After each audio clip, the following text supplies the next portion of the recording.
गणपति देवा मंगल मेवा।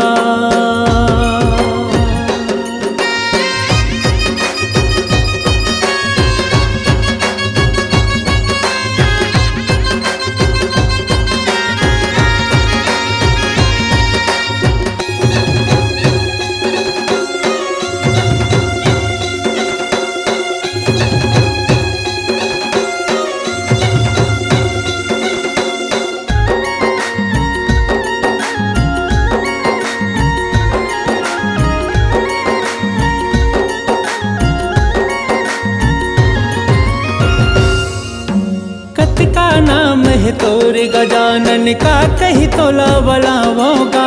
लंबोदर गणपति कपिल का हाँ का समझ नहीं पावोगा।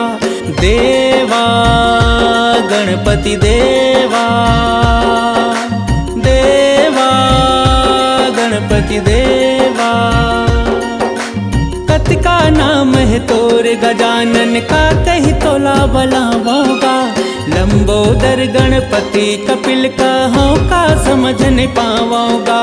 लंबोदर गणपति कपिल का हाँ का समझ नहीं पावोगा। रिद्धि सिद्धि के तय स्वामी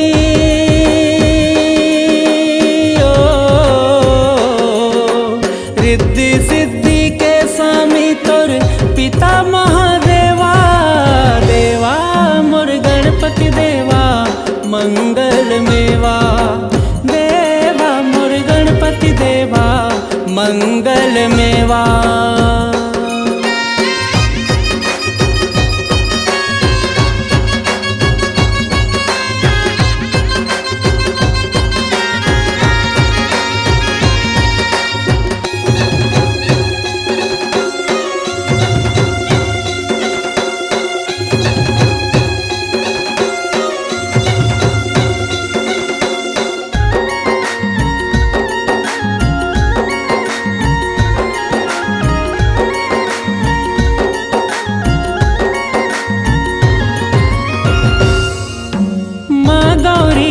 आज्ञा बरतें शीश अपन गंवाएगा। पश्चाताप में भोले बाबा गजमुंड तोला लगाएगा। देवा गणपति देवा, देवा गणपति देवा। माँ गौरी के आज्ञा बरतें शीश अपन गंवाएगा। पश्चाताप में भोले बाबा गजमुंड तोला लगाएगा। बुद्धि माँ गौरी शंकर सबले आगू तोला पाएगा। तबले पहले पूजा होत तो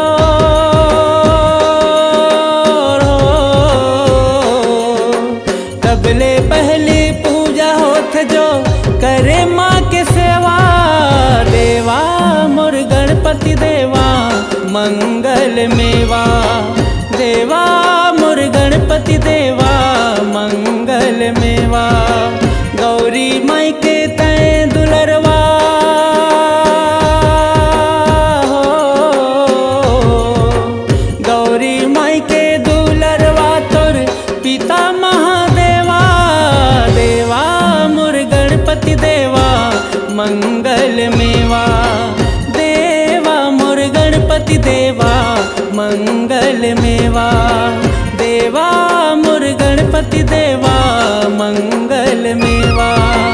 देवा मोर गणपति देवा